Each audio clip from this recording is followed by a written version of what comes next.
A reboot is always a risk. And despite its showrunners saying Star Trek Discovery fits into the Prime timeline where everything but the J.J. Abrams movies lives, this show is a reboot. Its looks, its characters, its Federation, it's all different. But in context is for kings. Unlike the previous 2 episodes, rays of Star Trek shine through. It may look different, but Discovery hasn't completely lost the show's soul.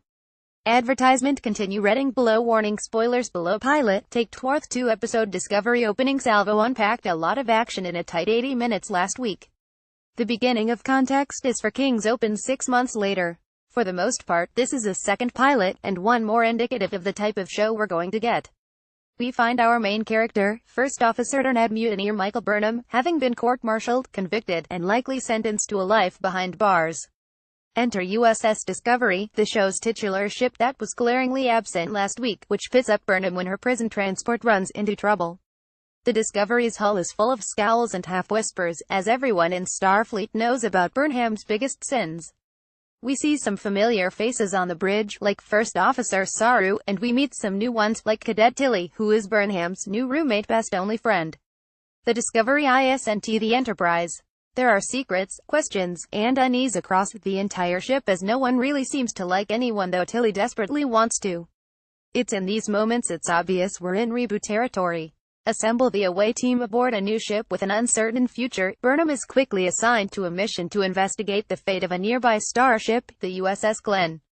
Along with 4 others, one being the irritable astromecologist Paul Stamets, Burnham comes across a Cronenberg nightmare mixed with event horizon gore.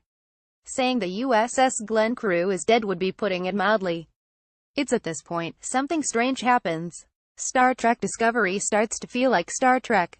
We have an away team, thrusted into a situation with little to no information, and yes, a red shirt dies. The plot thickens when Klingons are discovered tangled among the piles of corpses, and then all hell breaks loose as the crew encounters a new kind of being, one with an appetite for killing.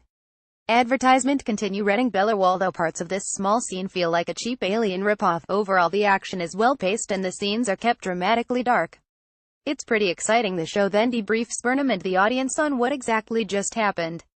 Turns out the Discovery is a science vessel, working in tandem with the now destroyed Glenn on a new type of transportation, an engine energy source that could blink a ship around the cosmos. We even saw Romulus for a split second. With a dark twist at the episode's end, Discovery becomes something that resembles Star Trek for a new age of television. Although imperfect, it was certainly a step towards something better.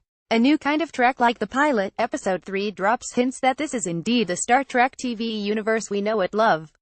At one point, Burnham talks about her adopted mother Amanda, aka Spock's human mother. We see a tribble on Captain Lorca's desk, and toward the end there's what looks like the skeleton of a Gorn, not exactly the usual ready room adornments of previous captains.